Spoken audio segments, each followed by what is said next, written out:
I think everyone has an idea that beauty is like everything. When you look pretty, it's like, oh, it's so easy. But no, then you feel like, am I being liked for myself or just for beauty, or feeling like a trophy?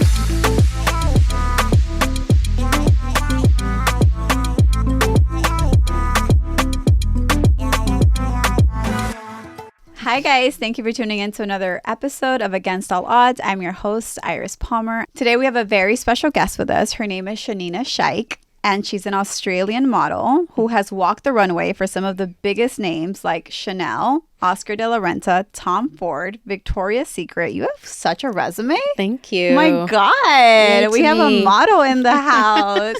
So before we get into your story, I like to do a little icebreaker because I'm really big on astrology, and you are an Aquarius. So I'm going to read you some Aquarius traits. Are you a January Aquarius or a February Aquarius? February. I like February Aquarius. I know you said that. Okay, let me read you some of your traits, and then you tell me if it resonates with you or not. Okay. The Aquarius February girl is a walking contradiction. Detached yet deeply caring, rebellious yet wise, independent yet craving connection.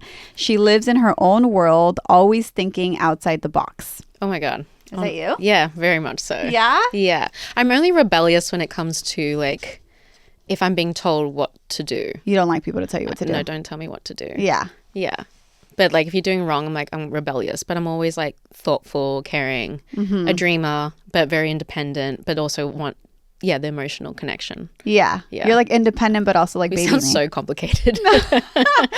Very, very easy at the same time. So I want to get into like your story, like from the very beginning. Like when, as a child, did you want to be a model, or like what? How did you fall into modeling? So I grew up in Melbourne, Australia, and I began modeling at a very young age. I was like 6 or 7. Okay. I think my mom received a lot of compliments. We would go out shopping or like just anywhere or scouting.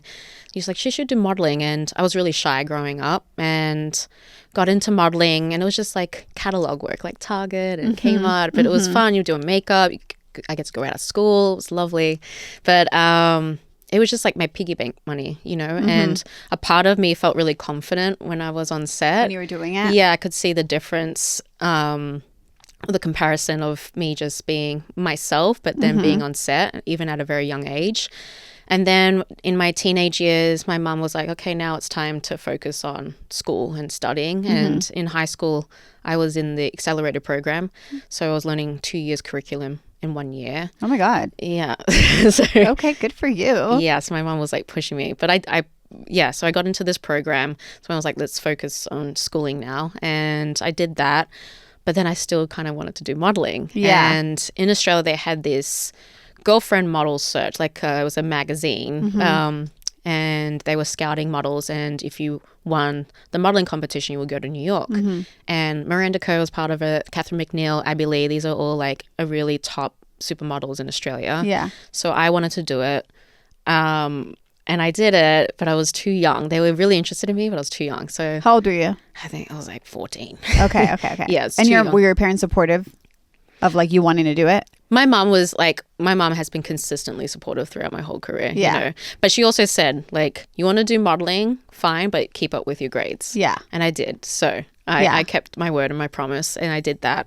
But I tried again for the next year. Yeah. And they were like, listen, we'll put you in a modeling agency. Like, this would be great. But I was just too young, and my look just didn't resonate with, you know, Australian culture. Like if you think of Australia, you think like of the surfer girl, the girl next door, Caucasian, blonde, blue eyes, and then there's me, Shanina. Yeah. Very exotic. So it was very really hard. Ethnically ambiguous. Yes. Yeah. Especially back then.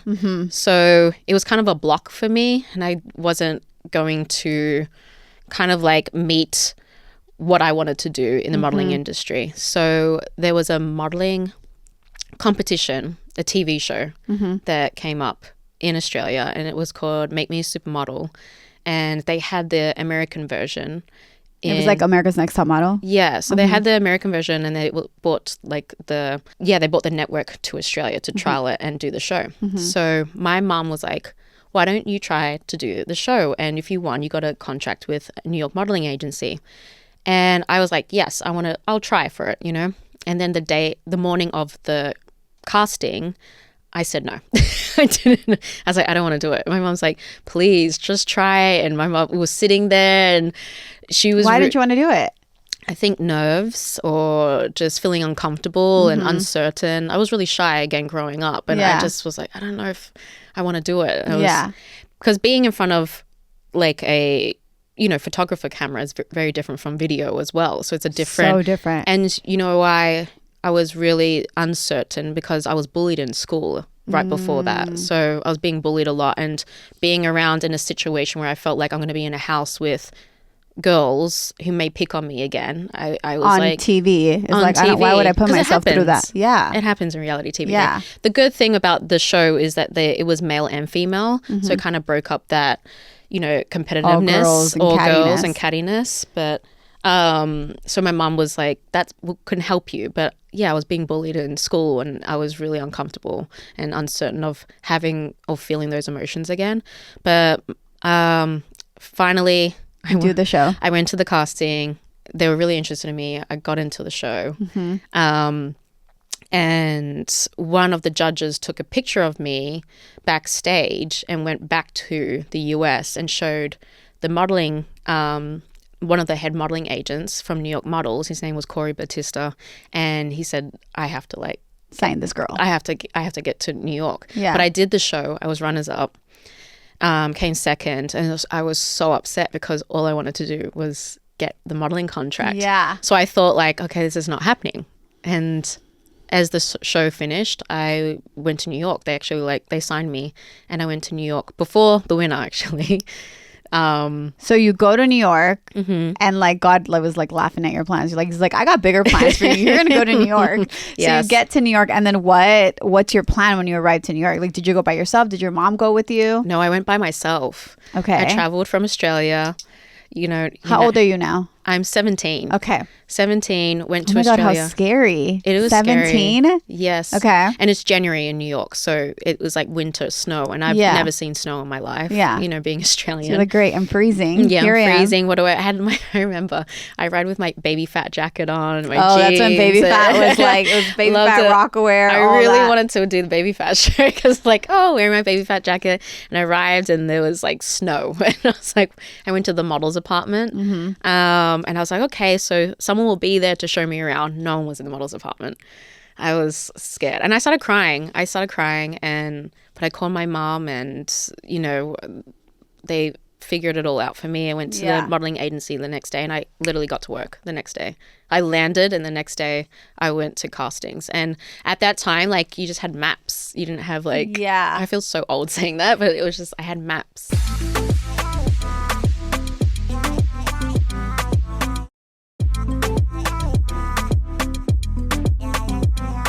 What was your first real casting audition like?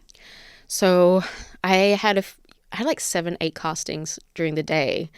I went up for a really big hair campaign. I went to Maybelline because they were interested in me.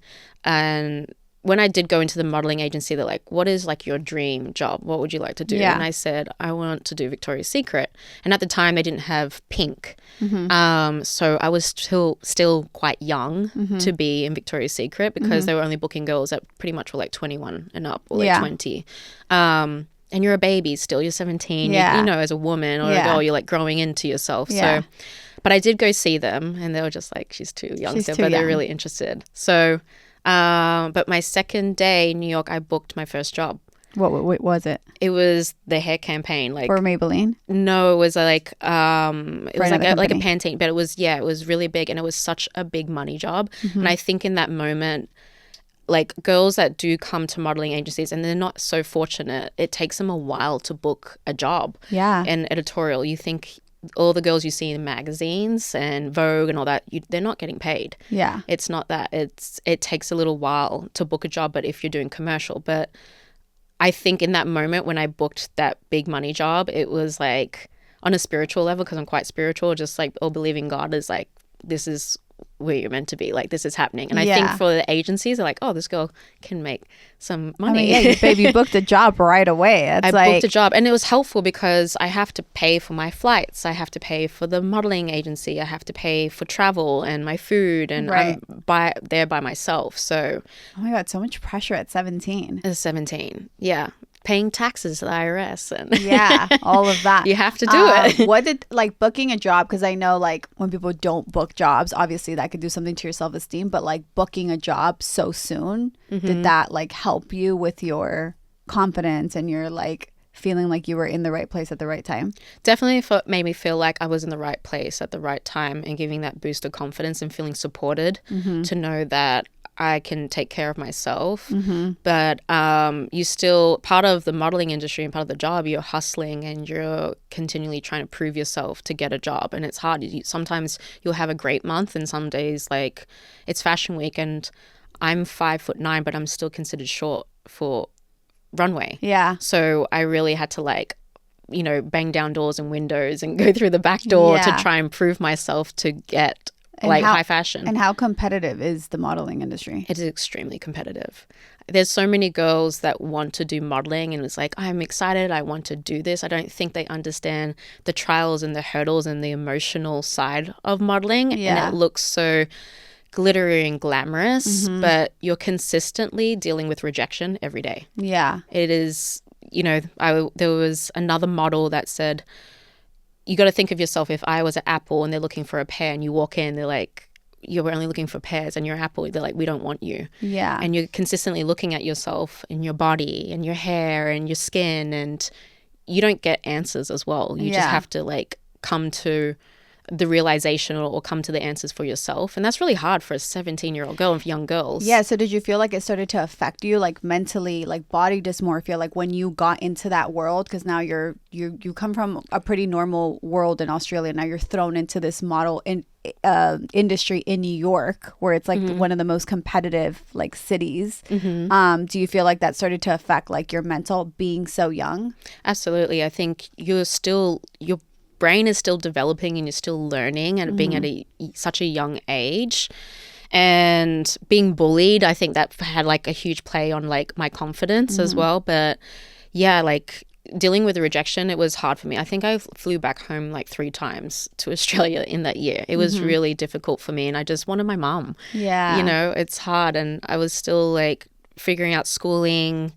There was a lot of things, a lot of challenges, but at the same time, I just thought it was right for me. Like, this is what I meant to be. It. Yeah, I really, really wanted it. And I think the takeaway I could bring from that situation, or like these situations, is you really need to have a good community around you, and supportive community, and believe in yourself. There is so many times I wanted to quit modeling. Yeah. Like I said, I give up. Like even in my late 20s, I was like, this is just not working for me. Yeah. Yeah. And then did you make any friends in New York? Like any other models, or was it just like such a catty industry that you're like, I can't have a real friend? It took me a while. I think it took me almost a year to make friends. Yeah. And I think you go out and you meet people, you cast, and you connect with people. And I think the great thing with the modeling, when you're doing the same jobs, you'll meet the same girl, or my look. And that's one thing I really loved about being in New York, is like my look was celebrated and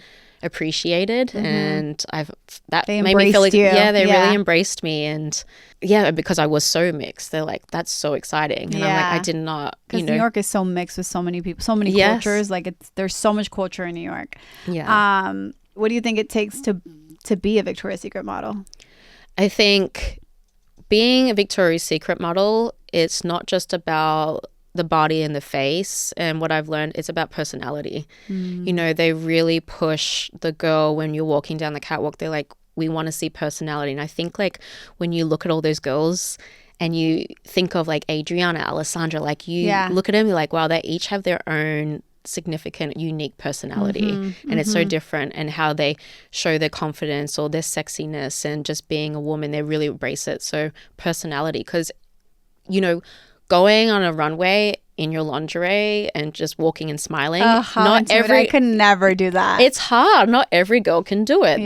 They always say there's something they call like the je ne sais quoi. Like there's something unique or there's something that girl has to be able to walk down that catwalk, feel confident, smile, show their personality, which I think why I loved Victoria's Secret so much, when the comparison of when you're doing a high fashion show, you're kind of like a clothing rack. That you look at the shows and you're like, you're not smiling. They're so serious. Yes, so stoic. Do not smile, walk straight up, come back. And you do Victoria's Secret, they're like, smile, show your personality, kiss, engage with the audience. And they want you to be yourself. Yeah. And I think that's, I love that. What do you think is one thing that you did for like your mind and your body to get ready for a show, for like a Victoria's Secret show?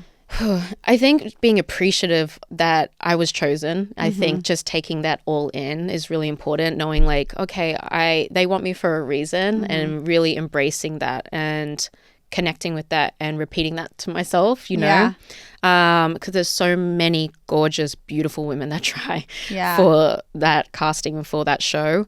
And the body side of it, like when I was my first show when I was 20, when I booked it, I think I did like 50 push-ups and like 100 squats, and I was like, I'm ready for the show. That was it.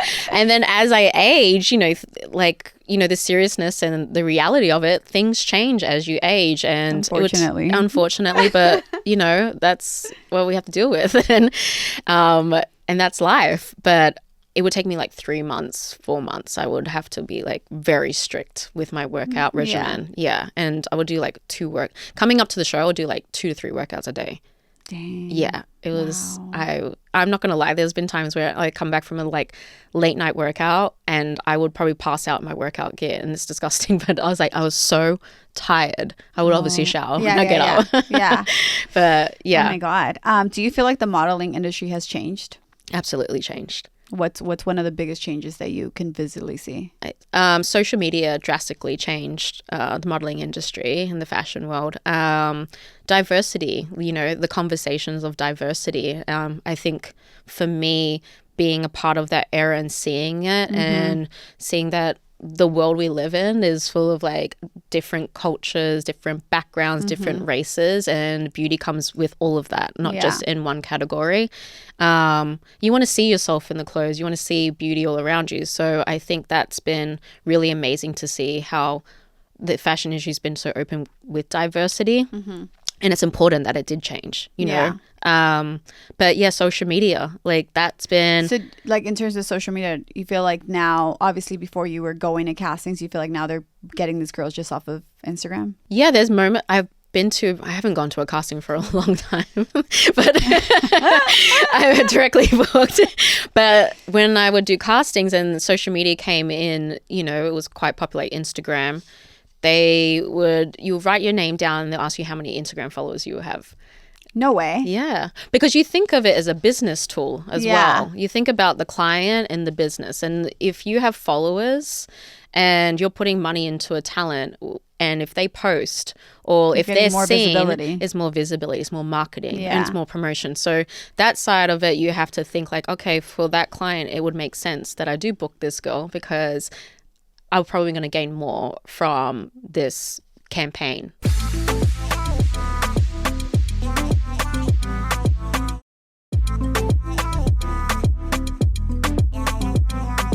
You're also a mom to a beautiful little boy. Yes. What was that transition like, going from modeling to now being pregnant, your body changing, you becoming a mom? Like, what was that like for you? I love being a mom and I've always wanted to be a mom, but it did come with like nervousness and anxiety because there's a time and place where you don't work. And so this is my bread and butter. So what does that look like for me? And I think as a mom, you go into protection mode or go into fight or flight. Like, what do I do? What's going to happen? And then also like after I gave birth, I was dealing with postpartum depression. I didn't know I had it. Yeah. So there was a lot. I had it so bad with my son. You did? Oh my God. And then like, I have my daughter too. She was, at the time she was what? Like, I think 5 or 6. And I would just be sitting there. I was so happy, but I would just be sitting there like crying. I'm like, why am I crying? Yeah. It's and then so you're like, weird. You're like, it's normal. It's hormones. Yeah. And I do feel like women, you know, they need to talk about it more, feel open or feel supported to talk about it more. When but did also, you realize that you had postpartum? I realized I had postpartum. It's so funny. I was sad, but I was just so happy to be with my son. Yeah. I did go to therapy. I was dealing with some things personally in my relationship too. Yeah. So I was like, I want to like go do therapy. And I don't feel like I was getting the answers through therapy. And there's an amazing healer that we all go to that we're just talking about prior to going at Sylvan. Okay. And I went to him, and you just get the answers. You need to feel supported. I understand like going to like a psychic or a healer or a birth, you just feel good about. He's a spiritual advisor. You go there for clarity. You want to feel good, or you want to know, you want to have answers or understanding. Yes. So I went there, and he's the one that told me. He's like, you can't make decisions. I'm like, Sylvan, I have to make decisions. Yeah. He's like, because I'm my mom. He's like, no, you're dealing with depression. And that's when a light bulb like clicked for me. And I was like, he made you aware of that. And I was like, I'm dealing with postpartum depression. Yeah. And then I decided to go to this program called Hoffman, the Hoffman Institute. Okay, I want to go to it. Yeah, Tell you me, should. what was your experience? I loved it. It was so life-changing for me. I highly recommend it. It is science meets spirituality. Yeah. Which is very me. Like I'm very spiritual, but I need like the science and the understanding, the logic behind it. But yeah, it's about negative love patterns you receive from your parents and kind of coming back to yourself and embracing who you are, the core of you, which is love. Yeah. But knowing the authentic self of you, but also learning why you're attracting the things that you are attracting in this life. And it's pretty much through your relationships, why you like repeating cycles and patterns. And that made so much sense to me. Wow. Yeah. What do you feel like motherhood has taught you? Motherhood has taught me about patience, especially with a boy. We need them with a boy. Yes. Yes. But mother just taught me like there's like no love other than like having your child. Like it's just so unconditional. And that little boy love is so special and like different. They love their moms. My God. Yeah, I love it. I'm like, yay. Yeah. And then let's talk about dating a little bit. Okay. I imagine it comes easy because you're so obviously beautiful. You're a model, and like I'm sure there's like millions of guys DMing you or like pouring. No? I haven't been single in so long, so like I don't know what that world is like. I have a story like. My friend's like, you must have it easy. It's so nice. Like, your DMs must be filled. I was like, no. He's like, this was my best friend's husband. And he's like, let me help you out. Let me see your DMs. And he's like, oh, really? You don't really have much going on. You really don't have much going on. Let me see your DMs. No, that's funny. It's like, listen, I think everyone has an idea that beauty is like everything. When you look pretty, it's like, oh, it's so easy. But no, then you feel like, am I being liked for myself or just for beauty or feeling like a trophy? Yeah. So that comes with like, you know, uncertainty or being protective of yourself. What's like your biggest quality that you look for in a man? Kindness. Yeah, I think leading with the heart and just kindness. And I think that's like one trait everyone's missing. Yeah. You know, I think sometimes you don't know if someone's mission to come for you or just date you. Yeah, their intentions. That's so scary. What are your intentions? Yeah. You know, is it sexual? Is it intentional? Ego? Yes. You know, there's all these things, but just that first trait of kindness goes a long way. And then are you working on anything right now? Is there any projects? I am. What are you working on? Can you spill anything? I am. I've been working on slowly and gradually a skincare line, a wellness skincare line.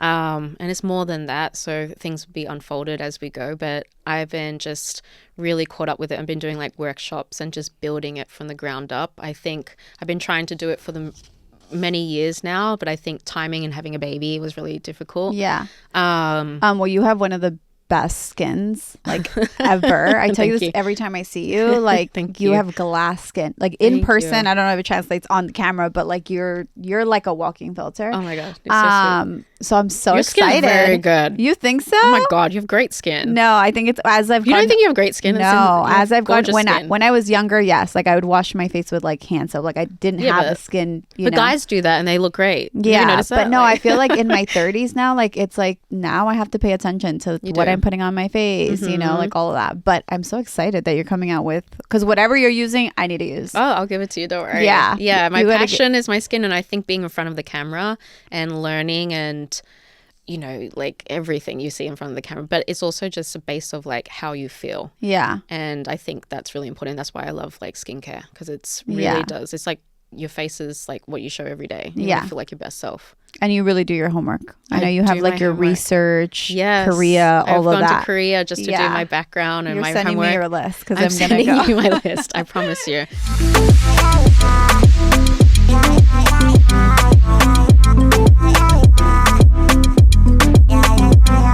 We like to end every episode with dropping a gem. So you've dropped many, but can you just drop a gem for anybody wanting to tap into the modeling industry, for anybody that's a mom that's dealing with postpartum, just any gem that you want to leave our listeners with? I think for the moms that are dealing with postpartum depression is like, don't feel like you're alone or afraid. You know, it's important to have the conversations and speak about it, even if you don't feel like it is. You need to have that therapy with yourself and have the conversation so you have that support, because mentally you're lacking in sleep, you're taking care of someone else other than yourself. You need to feel like your best self and you need that support. So there's always support. Just have those conversations and reach out, even if it's just a best friend. Ugh, I agree. Yeah. That's all the time we have on today's episode of Against All Odds. But thank you guys for tuning in. Thank you for being here. Oh, thank you for having me. This was so nice. Yay, thank you. I appreciate it. Against All Odds is a Hyphenate Media Group production in partnership with iHeart's My Cultura Podcast Network. For more of your favorite shows, visit the iHeartRadio app, Apple Podcasts, or wherever you get your podcasts.